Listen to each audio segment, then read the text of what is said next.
নবীর উম্মত হিসাবে আমি এখানে আসতে পেরে নিজেকে ধন্য মনে করি। সেই নবী এমন এক নবী, তার একটি উম্মত যদি বাকি থাকে, তিনি জান্নাতে প্রবেশ করবেন না, তার উম্মতকে রেখে। সেই নবীর উম্মত আমরা। উনি এত ভালোবেসেছেন, উনি বলেছেন যে আমাদেরকে আমরা কি করে সেই উম্মত রসুলকে ভালো না বেসে থাকতে পারি, যে রসুল আমাদেরকে না দেখে এত ভালোবেসেছেন, আমাদেরকে না দেখেই উনি আমাদের জন্য এত আকুতি করেছেন। মৃত্যুর মুহূর্ত পর্যন্ত উনি উম্মতি উম্মতি বলে কেঁদেছেন এবং আল্লাহর কাছে বলেছেন যে উম্মতের জন্যই ওনার সব কিছু, এবং একজন উম্মত বাকি থাকা পর্যন্ত উনি কখনোই জান্নাতে প্রবেশ করবেন না। আমাদের নবী এমন এক নবী ছিলেন যিনি শত্রুকেও ক্ষমা করতে পারতেন। আমাদের নবী এমন এক নবী ছিলেন যিনি শত্রুকেও ভালোবাসতেন, যার কাছে মানবতা ছিল সবার ঊর্ধ্বে, ধর্মের ঊর্ধ্বে। সেই শিক্ষাই তিনি দিয়েছিলেন। আমরা যদি সেই শিক্ষায় শিক্ষিত হতে পারি, সেই আদর্শ ধারণ করতে পারি, রসুলের মহব্বতকে আমরা আঁকড়ে ধরতে পারি, তাহলে আমরা হবো আলোকিত, পৃথিবী হবে সুন্দর। আজকের এই আয়োজনে আমি বলতে চাই, আমরা যারা উপস্থিত হয়েছি, আজকের থেকে আমরা রসুল সাল্লাল্লাহু আলাইহি ওয়াসাল্লামের আদর্শকে ধারণ করি, আমরা রসুলের দেখানো পথে অনুসরণ করে চলব।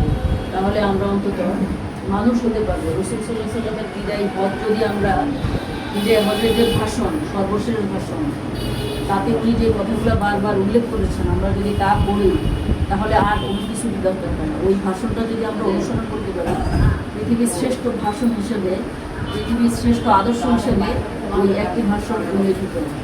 যেখানে এমন কোনো বিষয় নেই যেখানে উল্লেখ করা হয়নি, প্রত্যেকটি বিষয় নিয়ে উল্লেখ করেছেন। এমনকি একজন শ্রমিকের ন্যায্য পাওনা নিয়েও সেখানে উল্লেখ করেছেন। স্বামী স্ত্রী থেকে শুরু করবে সব কিছুর কথা উল্লেখ করেছেন। আমরা যদি সেই ভাষণটি পড়ি, আমার কাছে মন্ত্রমুগ্ধের মতো লাগে। যতবারই পড়ি মনে হয় যে কম পড়া হয়। আমার কাছে মনে হয় আজকের দিনে এই নবীকে নিয়ে কথা বলতে পেরে আমি মানুষ হিসেবে নিজেকে ধন্য মনে করি।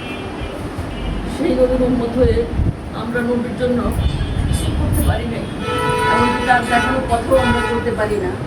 উনি ইচ্ছা করলেই বিলাসবহুল জীবনযাপন করতে পারতেন, উনি ইচ্ছা করলেই শত্রুর প্রতিশোধ নিতে পারতেন, কিন্তু উনি করেন নাই। মানবতার এক অলৌকিক দৃষ্টান্ত উনি পৃথিবীতে স্থাপন করে গেছেন শুধু আমাদের কল্যাণের জন্য, মঙ্গলের জন্য। কিন্তু আমরা তা বুঝলাম না এবং ধরে রাখতে পারলাম না। আমরা যদি বুঝতাম, সত্যি পৃথিবীটা অনেক সুন্দর হতো, অনেক শান্তিময় হতো। আজকের বাংলাদেশ অন্যরকম এক অসাধারণ সুন্দর বাংলাদেশ, শান্তিময় বাংলাদেশ হতে পারত। আমি আশা করি আজকের থেকে আমরা সেই আদর্শ কিছু হলেও ধারণ করতে পারবো, শুধু এই অনুষ্ঠানে আলোচনা করার জন্য না, নিজের মধ্যে ধারণ করার জন্য এবং মানুষ হিসেবে নিজেকে আলোকিত করার জন্য, যেন চলে গেলেও আমাদের কর্ম পৃথিবীতে থাকে।